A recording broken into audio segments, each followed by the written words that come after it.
The Manilow Method podcast is a production by Logan Allen and me, Barry Harris. And now, let's start the show.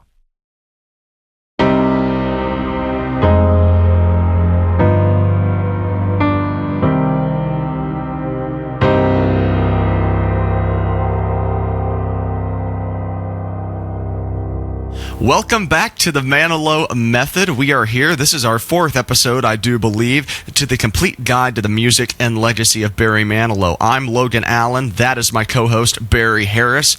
And today, we are talking about a fantastic album. This is 1982's release, Here Comes the Night. It was released November 1st, 1982, and it was recorded in two different areas in California, and it was released on Arista Records. Okay, so this, Barry, is kind of Barry Manilow's attempt at a rock and roll record. Talk a bit about your interpretation of this style he was trying to infuse with his pop music. Yeah, so if you look at the landscape of music, there was a lot of rock and roll music that was really saturating the radio in the 1980s. There was a lot of new wave that was punk rock. Obviously, this is not a punk rock album. He didn't spike his hair in a mohawk, but this album, I think, really shows that he could go toe-to-toe with all of those newcomers and make a record that sounds just as compelling and exciting. Now, obviously, this album was released in 1982. I was not there, nor were you, when this album came out. But, you know, my mom told me of a very distinct memory. Pun intended, because she was listening to her radio, and without warning, she suddenly heard... And she knew by the way the piano was being played, I think I'm about to hear a Barry Manilow song. And of course you hear Midnight. She's like, yes, it's the new Manilow single. You know, Nobody told you when you were going to hear the new single. You would only hear some rumblings that a new album was on its way and a single was going to be going to radio. So she told me about what it was like to be in the car and hearing that and hearing that for the first time. I can only imagine just how incredible that must have felt to listen to that record unfold. But I'll just speak personally about this record. I don't recall the exact moment I heard it for the first time because it was always around, but that being said, this album has been a really strong album for me personally. It's personally influenced me as an artist because as an original artist, I more drift towards rock and roll. And because this album is the connection between the Manilow Method and rock and roll, this has really been a pipeline for me to really be inspired. So this album for me is incredibly special. I can't even imagine, like you were saying, your mom's story. I can't even imagine just being in the car and hearing a new single like Memory for the first time. That's honestly crazy to think about. So if you weren't alive for when this album came out, you can bet I wasn't alive for when this album came out. But I remember the first song I was ever exposed to from it was Some Kind of Friend, because it was a hit. It was on Greatest Hits. You're going to hear a lot of me being introduced to songs through Greatest Hits compilations on this show. But that was my first introduction. And then my second introduction, even though I didn't know they were on the same album, was actually Stay. Because in 2011, 2012, they put out that Live in London thing with the Philharmonic Orchestra, and I listened to that all the time. And on the DVD release of it, he does Stay with the full orchestra. And I remember loving the song, and that's actually on the DVD of that, but not on the CD. So I would watch the DVD mainly for Stay. So those were my two little inklings of getting introduced to this album. And obviously Manilow TV, you've heard us do the spiel about get the subscription, you watch a bunch of concerts every month from Manilow. I have learned to love this album by seeing the shows through the 80s and 90s that featured select songs from this album. And throughout listening to this and taking notes and figuring out how I wanted to talk about it today, I just love it more and more on every single listen. So, Barry, let's let you nerd out here for a second. Let's talk about how the album was released. Yes, so the original release was done on vinyl, cassette, 8-track and reel-to-reel. And so we've got some companions. So Logan right there has got the vinyl version. Do my Vanna White impression right here. That's right. There it is. And then the back cover. This is. Oh yeah, that back cover is really awesome as well. And by the way, the photographer of the cover, his name was George Hurwell. It's a name that a lot of people who know old Hollywood would be familiar with. He was famous for taking black and white photographs of many Hollywood celebrities. And this was more in the later part of his years when he did the session with Manilow. But there was a conscientious thought in bringing in someone so renowned to capture him. And I love the images that are associated with the album. And so you've got Manilow in leather here on the front cover. Now this is the 8-track, like it's the cassette cartridge that you stick into the stereo. That was still, you had a lot of that back in the 80s. And here's something interesting. Reel-to-reels I mentioned. Now this, at this point in 1982, is starting to become much more unusual because it was not sold in stores. You had to special order this through the Columbia House. There was a program where they made some albums available through the mail, and they would also specialize in some other things that weren't made commercially available in regular stores. And the reel-to-reel format, they continued to make them, but they were starting to really fall out of service. This was one of the last made, but it is not the last one to be made. We'll tell you which one later on, which one was the last one. So I showed you the reel-to-reel. I showed you the 8-track, and then here is the songbook for Here Comes the Night. This was $125 on eBay, and it was the best $125 I ever spent because it has great transcriptions, and I learned how to play the song Some Girls from this book. So I was very thankful to have this when I was able to get this. But another thing to talk about with its release, in the United Kingdom, it was actually given a different title, and I have here the vinyl version of it. It's called I Want to Do It With You when it was released in the United Kingdom. So that was in response to its popularity.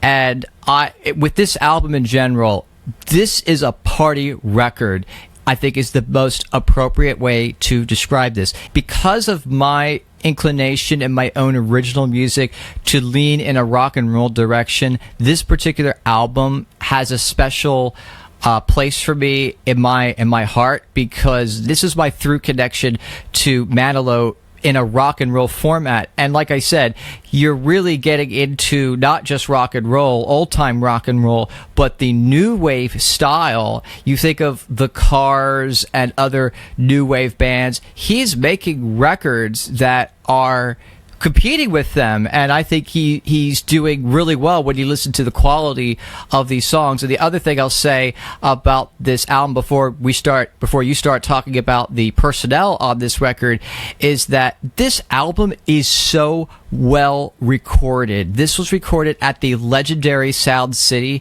in Van Nuys, California. If you're a big music aficionado like me, you might know that Dave Grohl from Nirvana and the Foo Fighters came out with a movie documentary about Sound City, and what he particularly focused on, that they had this very rare Neve analog console that really produced a rich sound. And obviously that was one of the studios used on this record. In fact, it was the primary studio used on this record with the exception of just one song. And I absolutely love the sound of this record. I think in terms of a way the album is mixed and engineered and recorded, this album might be one of the greatest sounding records ever. But to quickly round out releases, I want to talk about the digital remastering. So in the United Kingdom, they of course put out I Want to Do It With You, their version of it. And like we mentioned with the Barry album, the other episode, our previous episode, the UK reissues were just black box and a white text. Not very exciting. Leaves a little bit to be desired. However, Japan released the CDs, and so here's the 1980s issue of Here Comes the Night in Japan, and here is the 1990s reissue. And something we'll talk about a little bit later on in this version, this is the first Japanese release from the 1980s.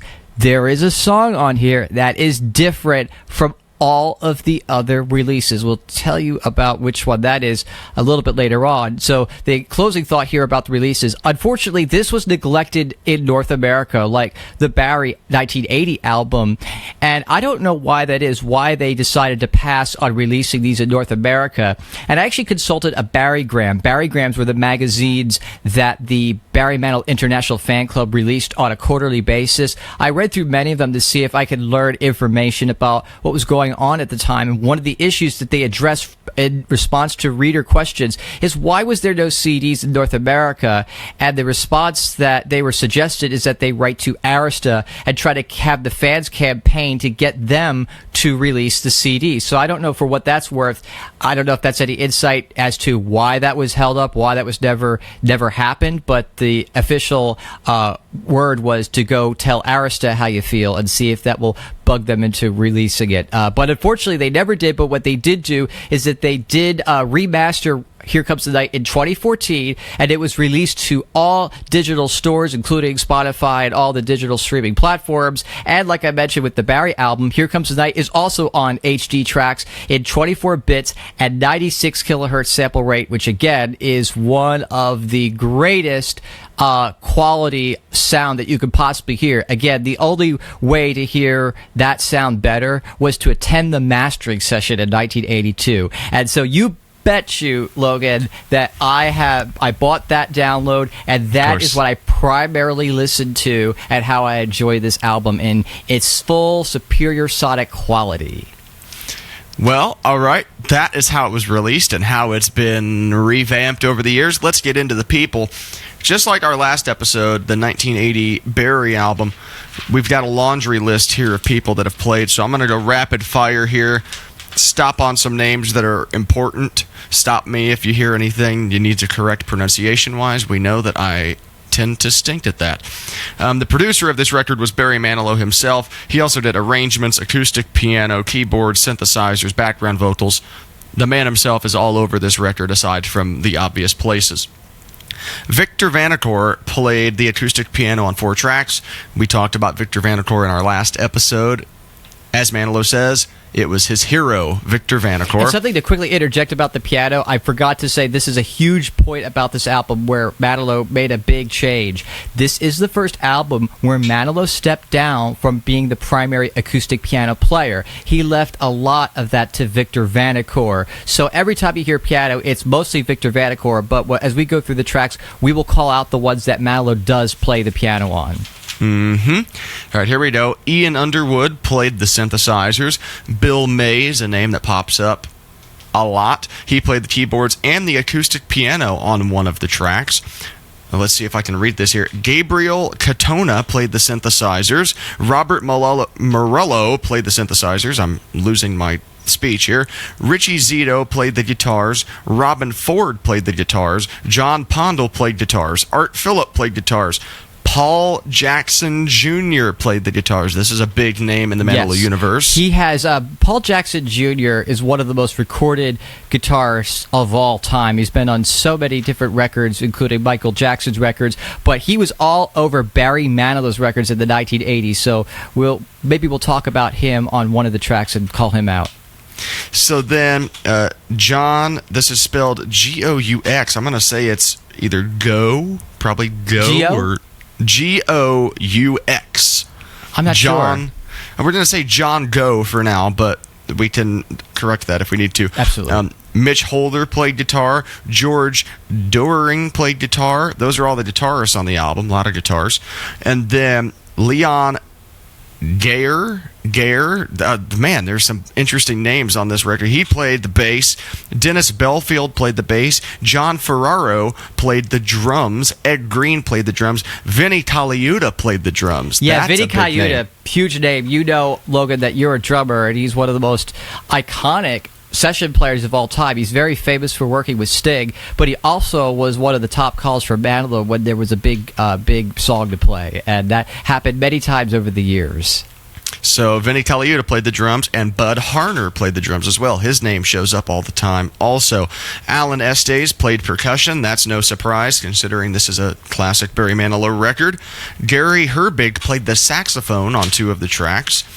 Artie Butler did some of the arrangements. Artie Butler's a huge name. He was my MVP for the 1980 album that we just covered. Go back to watch that. And we also have a very big plethora of background vocalists on this album. Bill Champlin, which is a huge name of Chicago fame. And then Steve George, Tom Kelly, and Richard Page. All 4 of these guys are insanely legendary in their field, so it is crazy to have these big names singing backup support vocals for Barry Manilow. And then here we have another separate list of background vocalists who just sang on the final track, Stay. That is Kevin DeSimone, Pat Henderson, Muffy Hendricks, and James Jolis. Now, you might recognize the name Muffy Hendricks because she is still on the road with Manilow to this day. She still sings with him. She joined him on the Even Now tour in 1978, and then she's still with him, which I just think is absolutely incredible. So those are all of the people who played and sang on Here Comes the Night. Without further ado, I think it is time for us to get into the track list. I can tell Barry is just bursting at the seams, waiting to get into this. So let's not keep him waiting any longer. Here we go. Here is track 1. This is I Want to Do It With You. Okay? This is what the title track of the foreign release was. And it was written, is this Lang? Is that how you pronounce this I believe person's first so. name? Lang. Lang Martin Jr. is the writer of this song. Now, Barry, this was the title of the foreign release of the album. What is so special about this song, especially overseas? Well, if you are to measure the Barry Manilow singles by the peak chart position, you will find a very surprising fact. I Want to Do It With You is Barry Manilow's biggest hit song in the United Kingdom. It really exploded there. And on a very personal note, I was looking up my iTunes library to see what my all-time plays were. I wanted to see which songs I played the most. It is fascinating to me that I feel that I Want to Do It With You is number 1. Wow. And I think what it is, it's a big hype up song for me. If I'm about to get into the car for a night out on the town, there is something about this opening track that is just so provoking.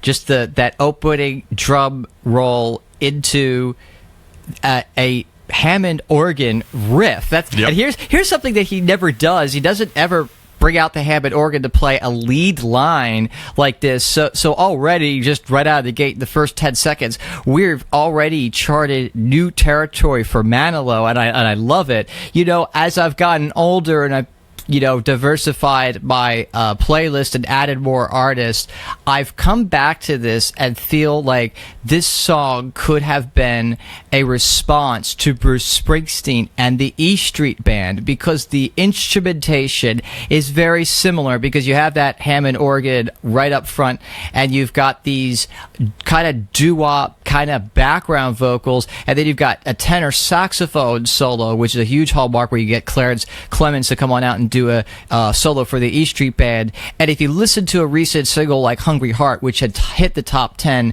just a few years before this, I don't think it's impossible to say that sound was in the forefront of his mind when he was producing this, and I don't think that's an accident that they might be similar instrumentation. I've always used to describe my artist project as Barry Manilow meets the E Street Band. Well, that's nothing original, because that happened here first. I think you're not too far off speculating that. Again, we're going to get the tinfoil hats, of course. We have to get Manilow Method conspiracy theory hats. But I think you're totally on to something there. And I want to mention that this song starts off a theme that is present throughout the entire album. It's that these are some of Manilow's highest vocal performances. I mean, at 2 minutes 30 seconds in, he hits a high A in his chest voice, which that is very uncommon for Manilow's music. And the saxophone solo, of course, like you were talking, and actually, do you want to talk about when he was on Top of the Pops? There was a bit of a gag that they did that he still does nowadays. Yes, he still does this. This is amazing. So for those of you who don't know what Top of the Pops is, that was the Britain version of American Bandstand. And for those of you in the audience who does not know what American Bandstand is, we got to explain this all together. So American Bandstand, Top of the Pops were programs that would bring in the popular artists of the day, usually people with hit singles. And the format was they would come on and perform their song, except they were much less performances. They, more times than not, were lip syncs. They were towards at some point it was established that they were mostly lip syncs. Everybody they mimed to the record, and they would have all these people in the television studio just dancing in the audience. And it was very popular when it started. It was popular for many decades, and now in this day and age, obviously American Bandstand's not around anymore, and Top of the Pops. Okay, there's a lot of people who can fact check me on this, but I don't believe Top of the Pops is a regular thing anymore. I know it stopped being a regular thing, and there's been periodic revivals. They don't do it anymore. So anyway, Top of the Pops is basically you get on, you pretend to play your new single, but you're just miming to the playback. And a lot of people have fun with this. Manilow decided to have some fun with it. He decided to play the saxophone riff, and then just at the end of the saxophone solo, he stopped playing. And he takes a bow and says, "Thank you." And right behind him, his real sax player is still playing the solo. He goes, busted. And funny enough, this is a comedy bit that to this day is still in his show. If you see his Christmas show, he still does this little comedy bit. And I love it. It is such, it's one of the things that I think is just so much fun to see him, setting up the format of lip syncing. So he decides to play into it and lead into it. And that's one of my favorite clips of Manilow that I've seen. That's such a hilarious gag. I've seen the Christmas show live, and I've seen him do that bit, and it's just hysterical. Nowadays, he does it with a clarinet, though. That's right. They don't do it with a saxophone. They do it with a clarinet, but the bit, it's hilarious. It is. So, if we've got both of our permissions, let's move on here to track 2. This is the title track of the album. This is Here Comes the Night, written by Barry Manilow and John Bettis. John Bettis is a name that comes up throughout the Manilow discography. So, title track here, we're continuing with the theme of high vocals. He's repeatedly up in this range, which is, I'd consider that the breaking point of the tenor range. So around this time, he's really using all of that up there. So I personally think this song should have been a hit. Yes, 100%. My thing is, I would speculate that maybe he's glad that it didn't end up being a hit because it's so hard to sing. And if it was a hit, he'd have to sing it every night. So Barry, what are your thoughts on the performance of this song?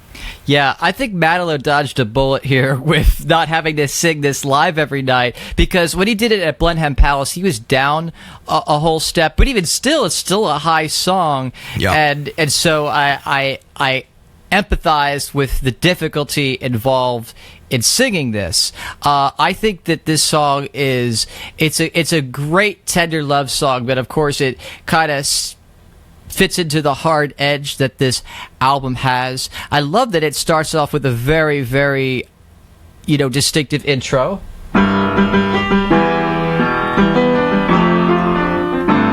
And this is actually one of two tracks that Manilow plays acoustic piano on. So yep. I think that is interesting to show which ones he chose to play the piano on.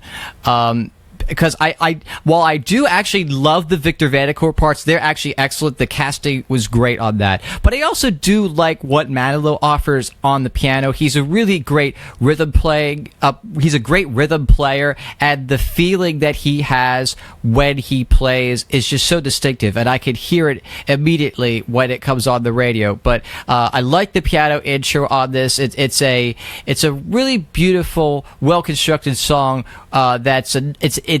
it fits within the boundaries of a pop song. It's not very long, but yet it tells an entire complete story in that short time frame. But this was the second album he collaborated with John Bettis on lyrics, and John Bettis, I thought, was a great match for Manilow, and I'm glad they collaborated, and they produced some really great songs together.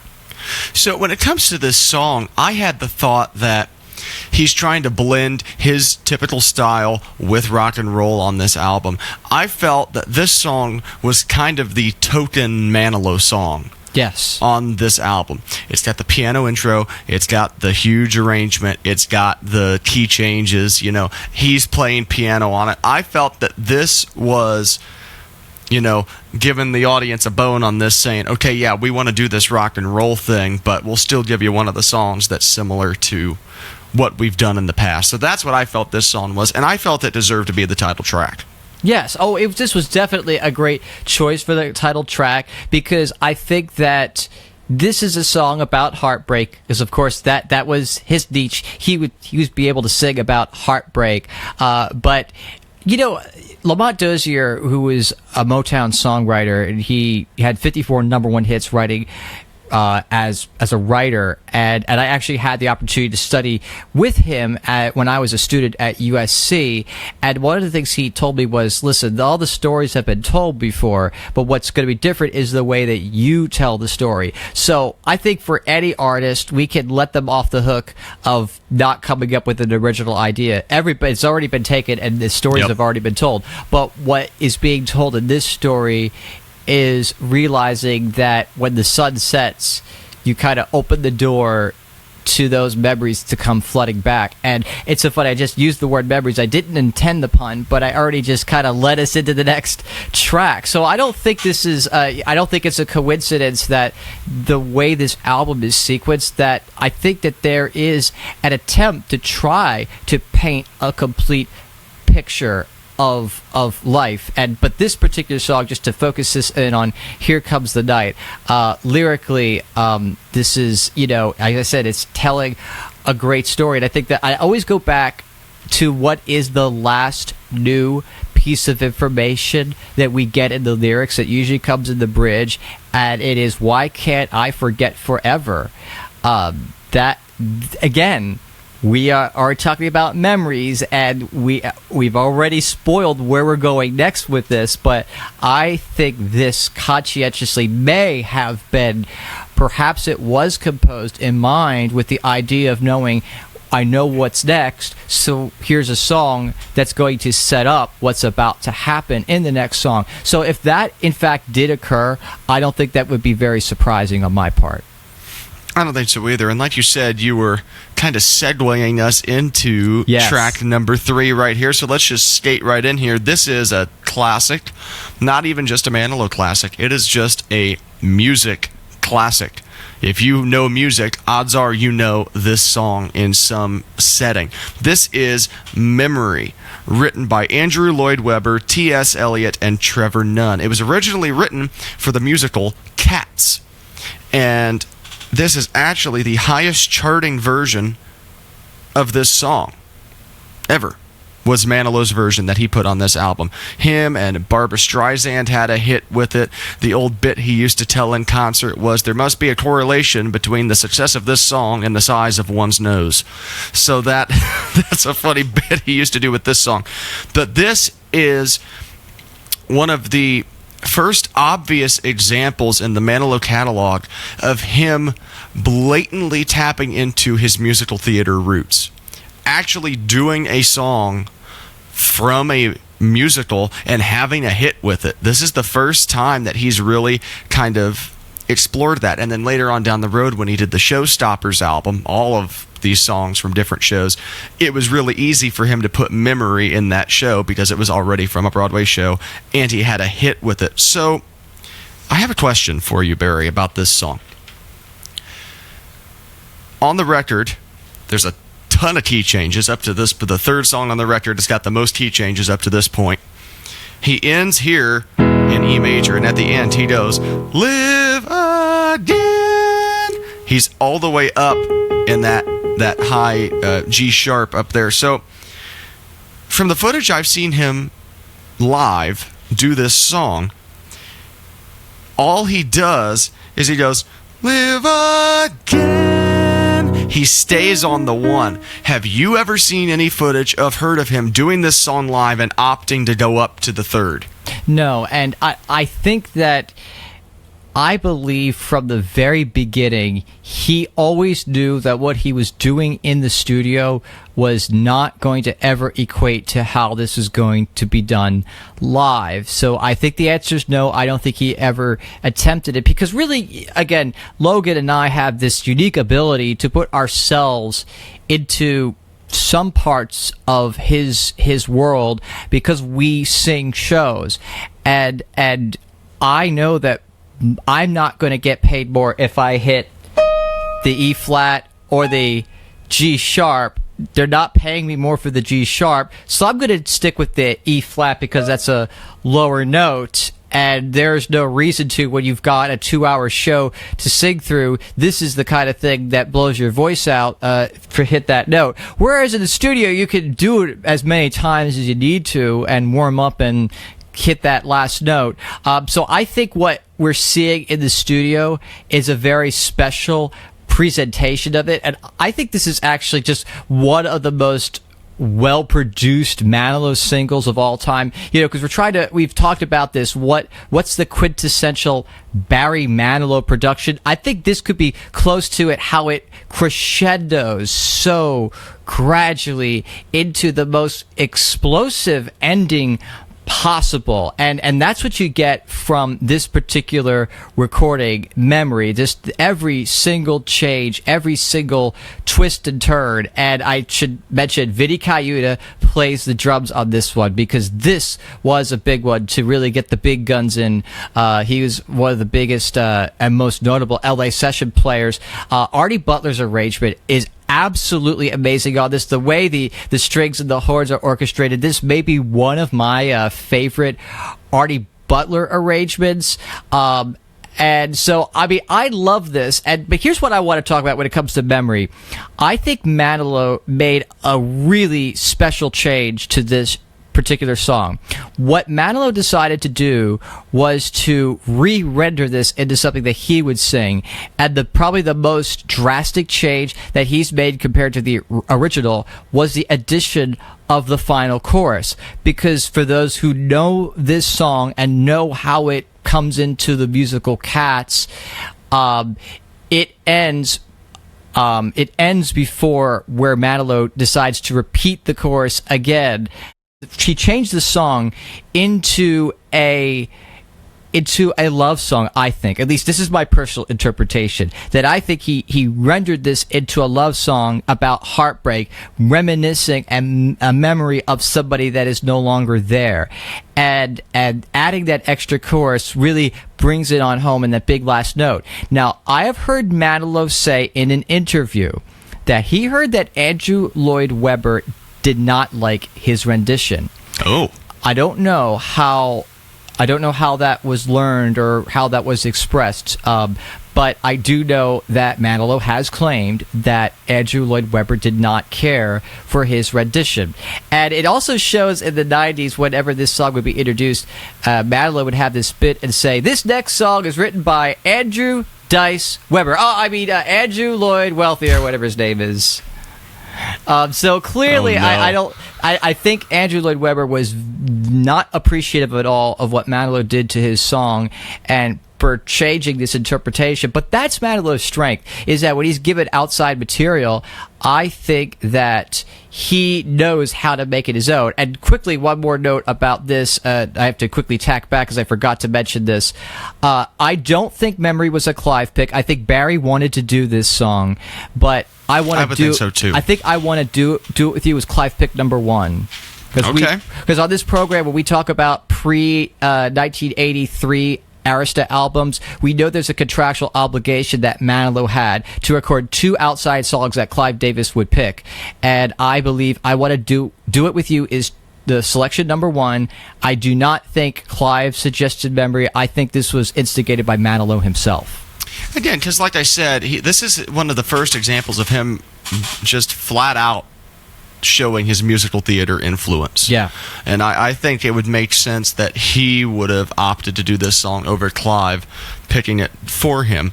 So, if that is that, we're going to move on here to a really fun song written by Manilow and Adrian Anderson. This is track 4, Let's Get On With It. This song is on the longer side, and there's a drawn-out instrumental portion in the middle, which I thought was so awesome, so fun. So that was one of the highlights for me.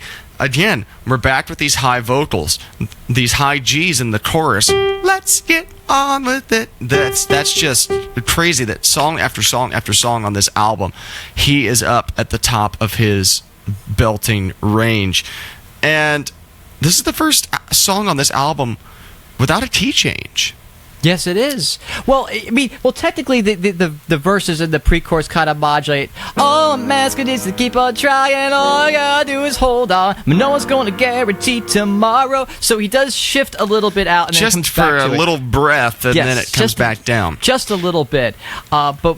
Here's this song. I think it is a little more R&B influenced a little bit, but this song groove. Logan, you took the words right out of my mouth. I love the instrumental part in the middle. Is just one of my favorite moments on this particular Manilow record. That keyboard solo. We've got Bill Mays on keys, and we also have Manilow contributing some of the synthesizers. So I think he had a real hand in crafting this, and he's got great session players. The aforementioned Paul Jackson Jr. plays guitar on this record. I mean, if you want to just listen to some great musicians play, this is the song to put on. And one more thing to mention, Logan, about the high notes. My father has a great story that he loves to tell me. So back in the day, when he would date my mother, who lived in Allentown, Pennsylvania, he lived in Philadelphia. That's about an hour away. And whenever he would drive home back to Philadelphia late at night, it would be so late at the night that he would play music to keep him awake behind the wheel, and he would sing along. But whenever he would put in the Here Comes the Night tape, he said that he would get home and his voice would be hoarse because he was singing these songs at the top of his belt range. Like you said, that's around like where the break is. Well, he felt it physically in singing along to it. This song, very high song. I unfortunately don't think we're going to ever hear it live because it would just be too difficult to replicate. But at least we've got a really great performance captured in the studio that we can listen to anytime. Exactly. There's no way we would hear it nowadays if he didn't do it back in the early 80s. So, all right, without further ado, I think it's time to move on to a song that is totally different than track number 4. This is track 5, entitled Some Girls. It was written by Nicky Chin and Mike Chapman. This is, If I Want to Do It With You, was that rock and roll appetizer for the album. This is the main chorus right here. This is the epitome of what they wanted to do with this album. Just the drums. They achieved their goal on this album with this song, and I think it might be the first song of its kind in his catalog. That sort of driving the beat, that you might actually hear like in the 50s or something, you know what I'm saying? Just that is the style of this song, and this was a grower for me because I've actually had this song stuck into my head over the past couple of weeks as I've been preparing for this show. This has, in fact, if my notes are correct, the same number of key changes as Memory. It does. And it's significantly shorter than Memory. Yes. It just keeps shifting up and up and up, and it starts in, you could consider it a comfortable key that he can do. He's kind of up here, so that's kind of fine. But then by the end, he's back up in this area that he's been for the past 4 songs. So this song got played live, actually. So Barry, talk about this song and how it evolved over the years.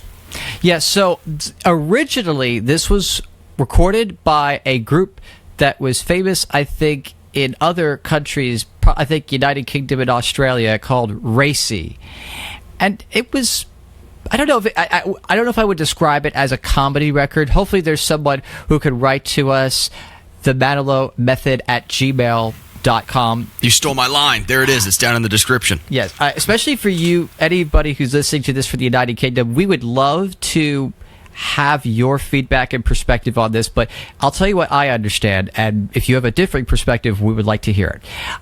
Racy was a band that did this song, and I think it seemed like a little bit of a novelty song. It had like maybe two modulations in it, and it started off in the same key as the Manilow version, but the Manilow version improved upon it and really kind of structured the arrangement to feel a little bit more cohesive, but it kept the basic DNA of the song intact.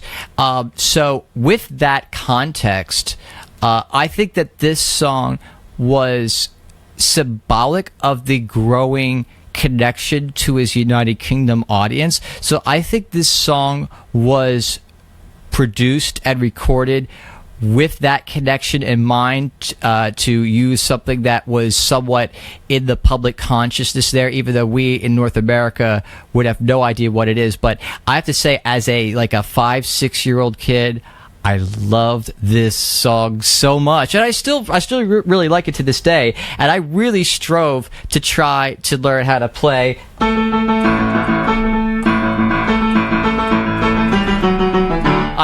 Because that's why I worked hard in my piano lessons. I wanted to keep going until I could do that, and especially do the.